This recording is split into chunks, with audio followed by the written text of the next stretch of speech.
Olá, estamos começando mais uma entrevista no Boletim Marco Antônio Villa, uma entrevista especial com a deputada Sâmbia Bonfim, muito ativa. Eu acho que dos 70 deputados federais de São Paulo e deputadas, certamente, se não é a mais combativa, é a que está mais presente e ativa nos grandes debates aí das comissões e do parlamento. Deputada, inclusive, isso já de antemão já dou meus parabéns à deputada. E eu queria primeiro colocar uma questão de curiosidade, antes de entrar nos temas mais estruturais. Eu me lembro que a deputada estava falando no dia do depoimento do governador Caiado, na CPI do MST, se eu não estiver enganado, e em certo momento a deputada fez referência à cidade de Goiânia, dizendo sobre a concentração de renda, a altíssima concentração, ou a mais alta concentração de renda no Brasil ou nas capitais, ou algo próximo a isso. E aí, para minha surpresa, e creio que da deputada também, todo mundo aplaudiu, como se isso fosse um sinal de algo positivo. Eu estou errado, isso aconteceu mesmo, foi um delírio, e como é que a deputada recebeu tudo isso? Muito obrigado por ter aceito o meu convite. Ô, Vila, eu te agradeço demais pelo convite também, pelas palavras, pelo elogio à nossa atuação e combatividade aqui na Câmara, que às vezes é inevitável diante do cenário da correlação de forças.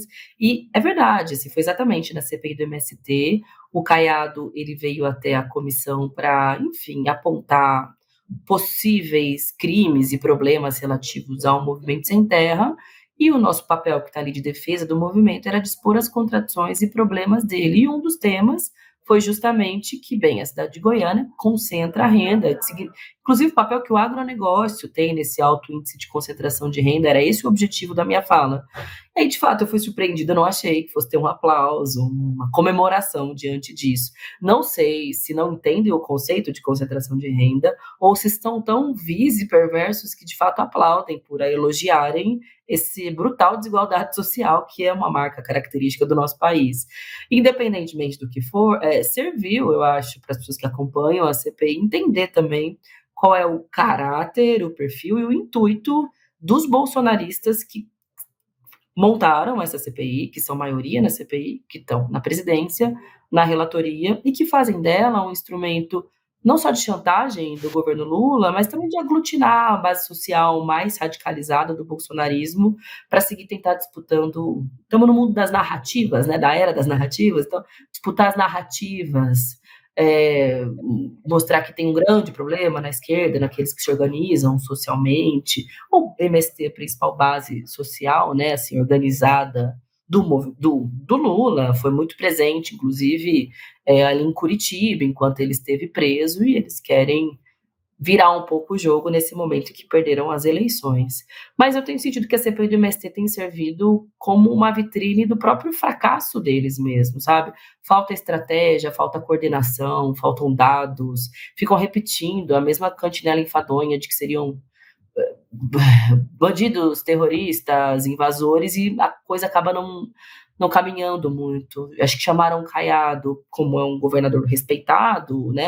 Foi parlamentar também muito respeitado, para tentar virar o jogo, mas por eles mesmos, por erros deles, acho que isso também não foi possível, sabe? Deixa eu lhe perguntar uma coisa, deputada, como é ser? São muito poucas deputadas, esse é um problema incrível no Brasil, né? A desproporção de representação de homens e mulheres. Eu estudei uma época no México, já faz tempo, em que isso era uma coisa muito presente. Depois, por uma série de legislações que foram criadas ao longo do tempo, isso quase 30 anos que eu tive lá, isso foi mudando e mudando radicalmente num país muito marcado, o México, pelo machismo, assim como o Brasil, senão que era mais até naquele momento. Como é que fica isso, a questão da representação feminina num parlamento dominado por homens?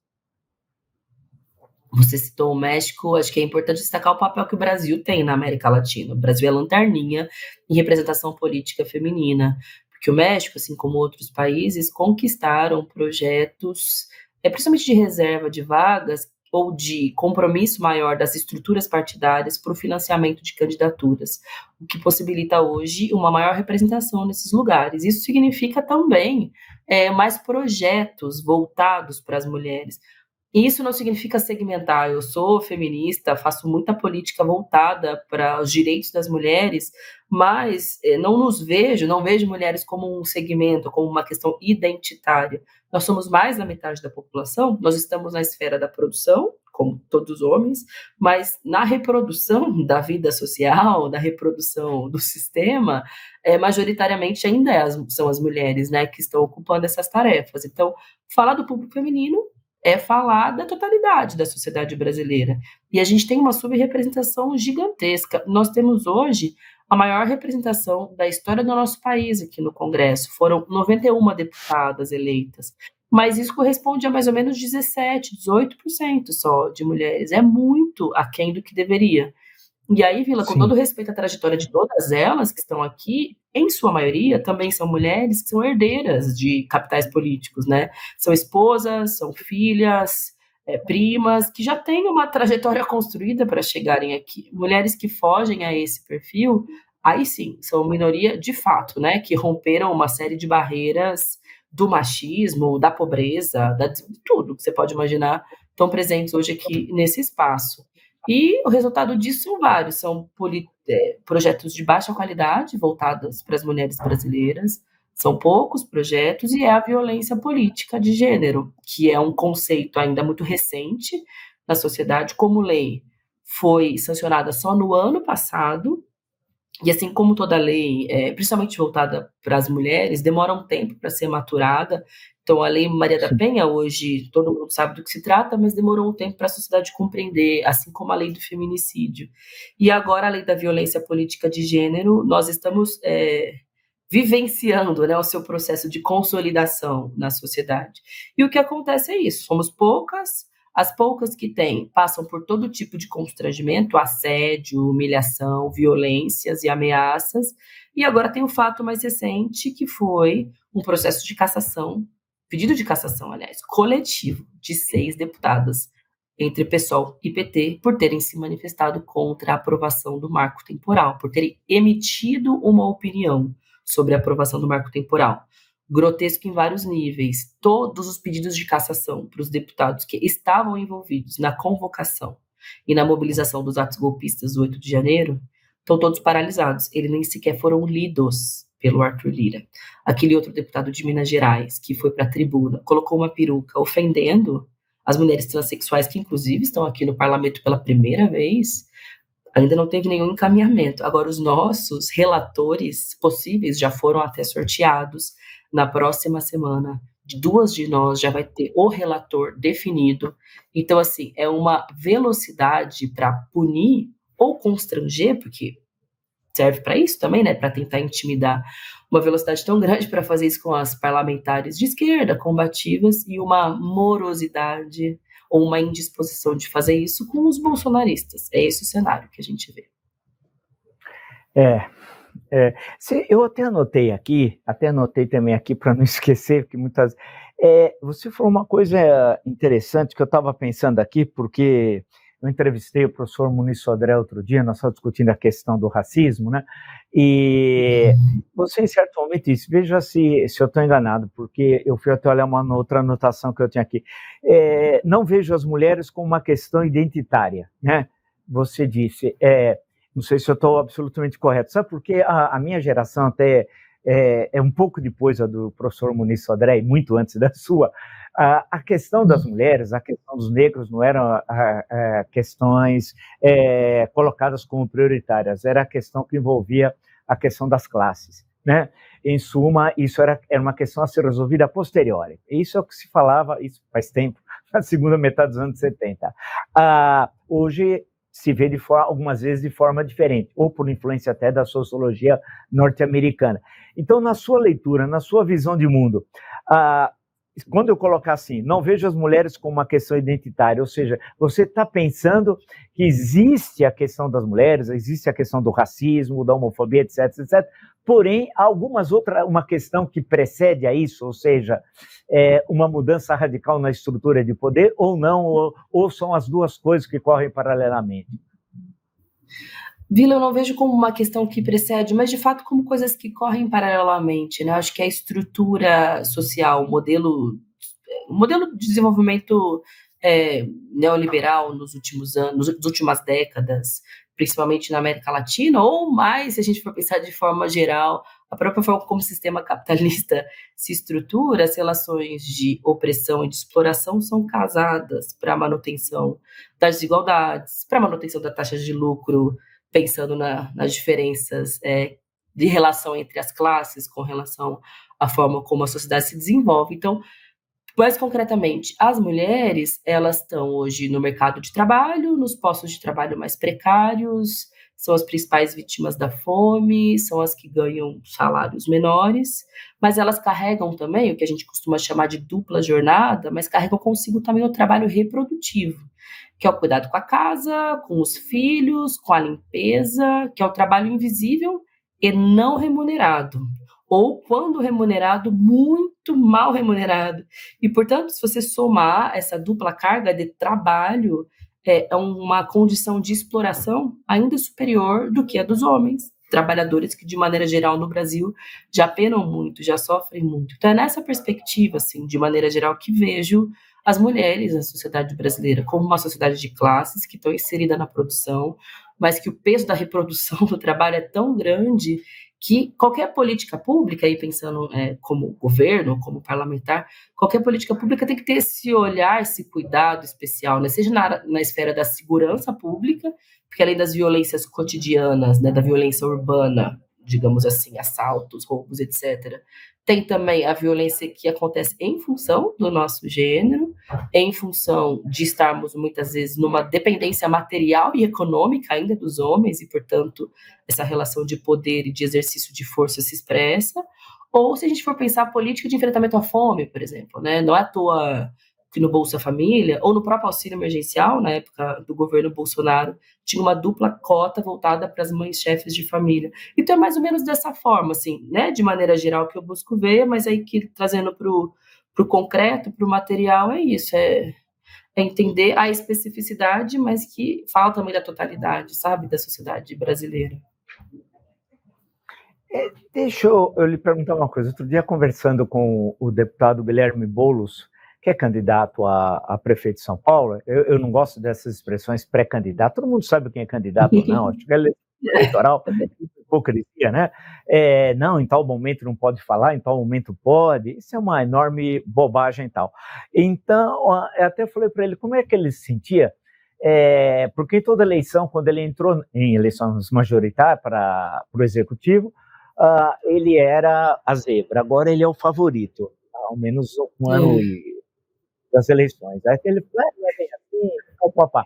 Eu pergunto o seguinte, como é que você, como uma parlamentar que tem uma vida também muito presente na cidade de São Paulo, acompanha essa mudança do eleitorado? Porque na última eleição, na presidencial, para o governo do estado, eu estou tentando lembrar rapidamente, o Fernando Haddad venceu aqui na cidade de São Paulo, né?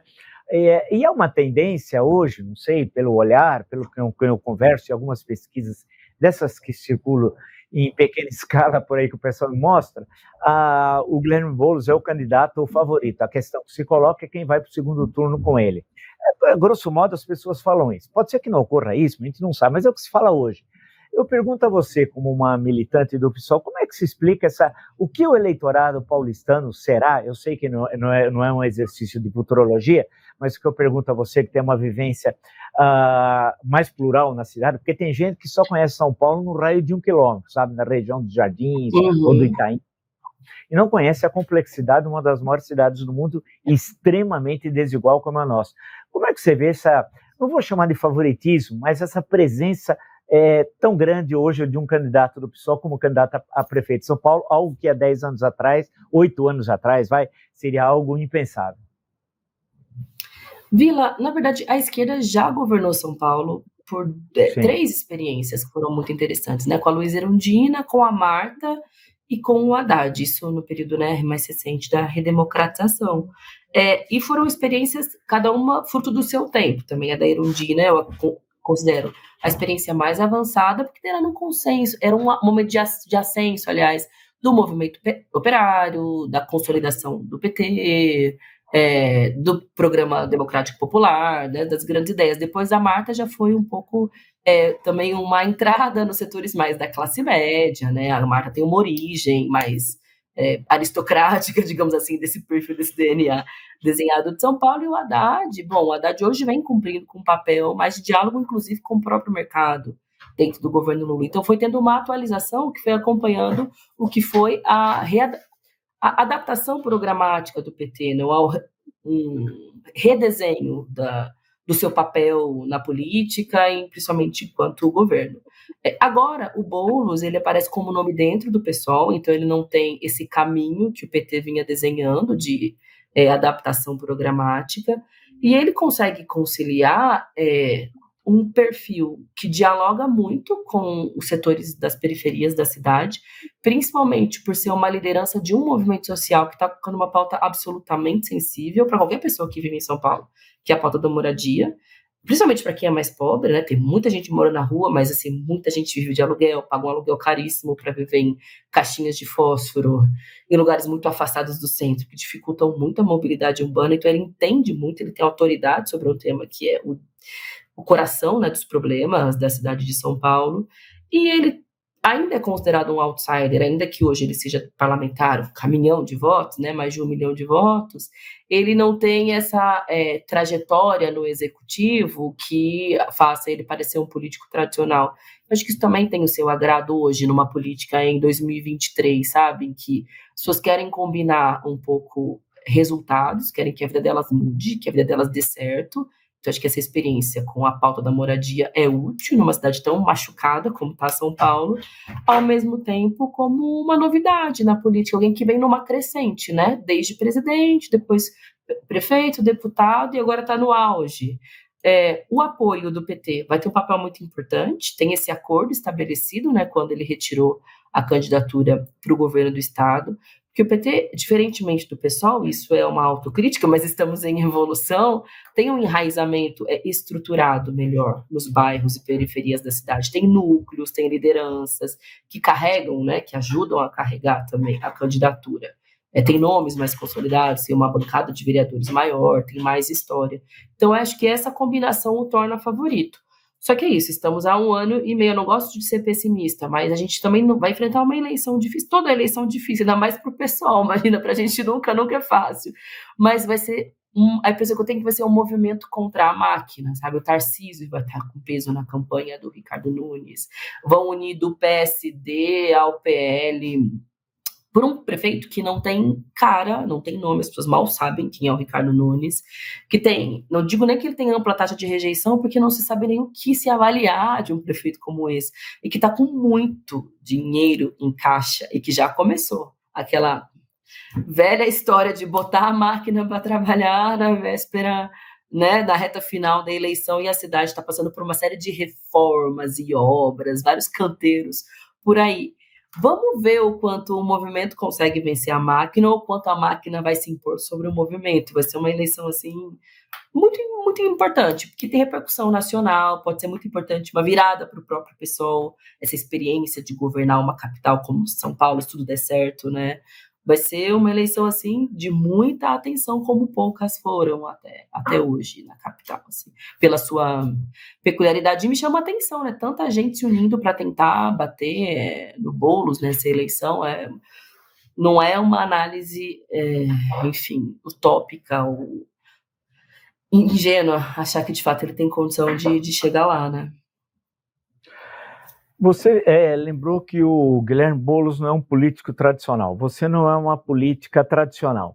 Como é que foi sua carreira política, assim, de forma sintética? Como é que você saiu, não sei se do movimento estudantil, do movimento popular, e chegou a deputada federal? Quer dizer, como é que foi sinteticamente esse processo?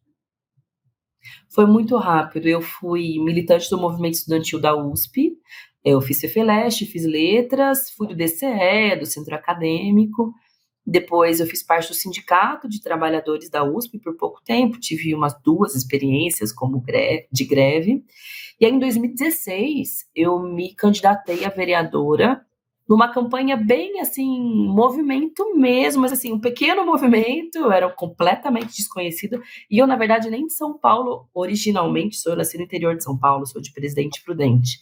Então, eu me lancei candidata a vereadora como uma proposta, eu tinha 26, 27 anos na época, era uma ideia de lançar uma mulher jovem com a cara do pessoal, assim, que pautava muito a luta feminista, esses movimentos de rua que na época ainda estavam com muita presença na esquerda, né? Foi logo após o processo do golpe, do impeachment da Dilma, então tinha o calor das ruas muito forte, mas sem nenhum tipo de pretensão, viu, Vila? A gente não tinha um centavo, na época não tinha fundo eleitoral, não tinha fundo partidário, não tinha nada. Eu me lembro que eu bati na porta de professores da USP para falar, passar o chapéu mesmo, como a gente fala no movimento, para dar um dinheiro para conseguir rodar alguns panfletos, e eu consegui. Na época tive 12.454 votos, o que é muito pouco, perto do, né, que os vereadores têm, foi a última vaga da Câmara, mas cheguei lá, a gente mal sabia o que estava fazendo, assim, honestamente. Acho que quem acompanhou sabe que não é falsa modéstia.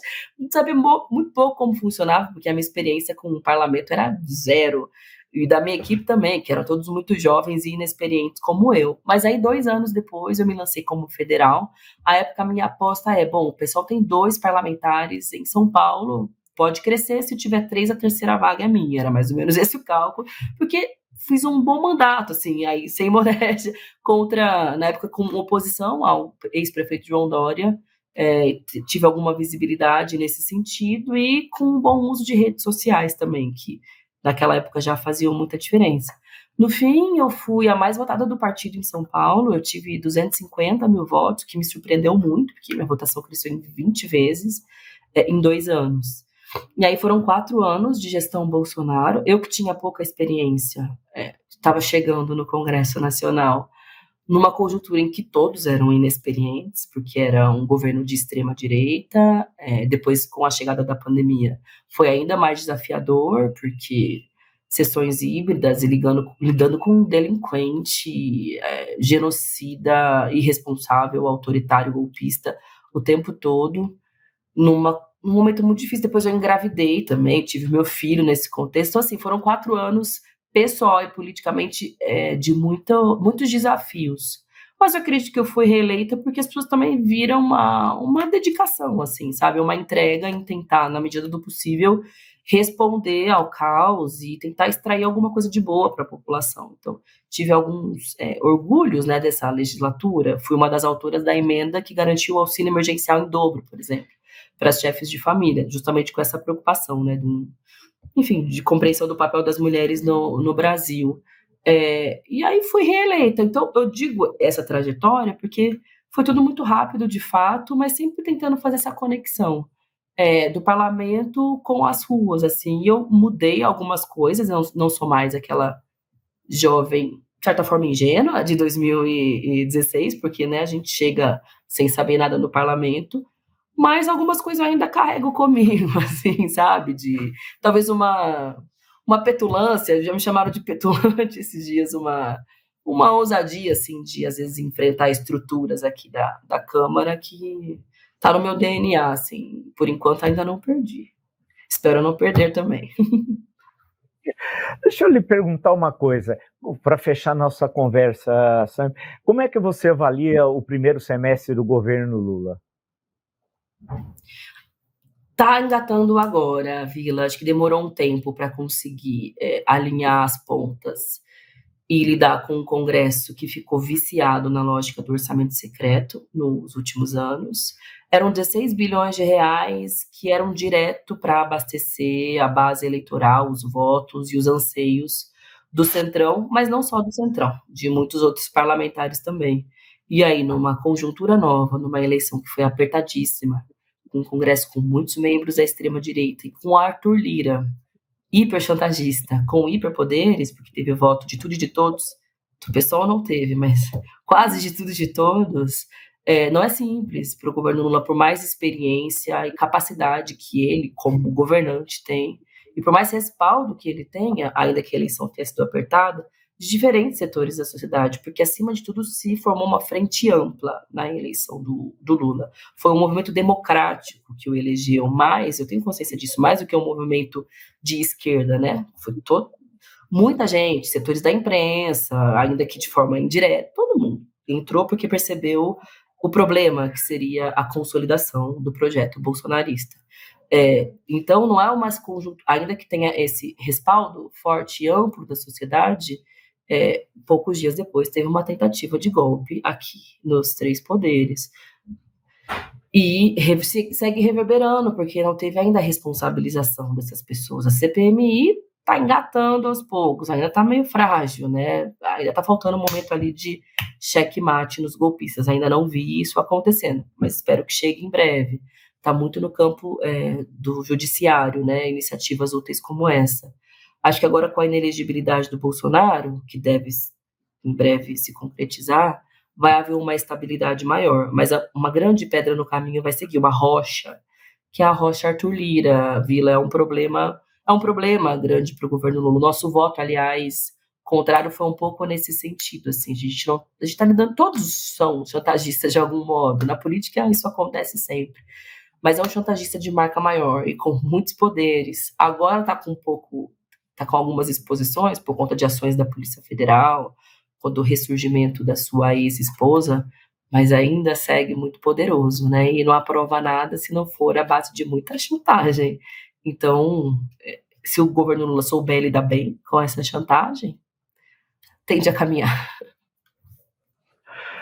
Legal, Sam, olha, foi legal a nossa conversa. O nosso canal é um canal plural, sempre na discussão no campo político democrático, no arco mais amplo, como eu sempre digo, no interior da Constituição. Tem a esquerda, tem a centro-esquerda, o centro-direita, a direita, todos aqueles que estão no interior da Constituição, extremista, evidentemente, está fora, não dá para conversar, porque você está tendo um diálogo absolutamente irracional, e nós estamos no campo da racionalidade política.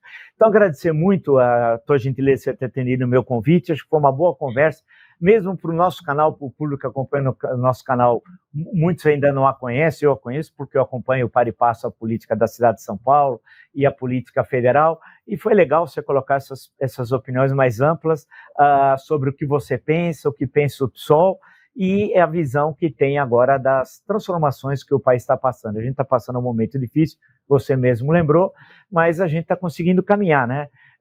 Eu até brinco com o pessoal, até em alguns lugares onde eu trabalho, que hoje os repórteres podem estar na rua fazendo uma cobertura tranquilamente com o microfone, sem ser xingado, sem ser agredido fisicamente. Só claro. Isso já foi um avanço fantástico. Então, muito obrigado, claro, agradeço e a gente muito. Não vai ter as instituições, imagina. Obrigada, Vila. E com certeza a gente não vai ter nenhuma instituição do Estado atuando para prejudicar o nosso próprio povo, assim, no sentido de prejudicar a nossa vida, as nossas liberdades democráticas, as conquistas da Constituição. Então, estabilizar ainda leva um tempo, mas estamos caminhando. Obrigada, Vila, pela oportunidade. Gostei muito da entrevista. Tchau, tchau. Tchau, tchau. Valeu.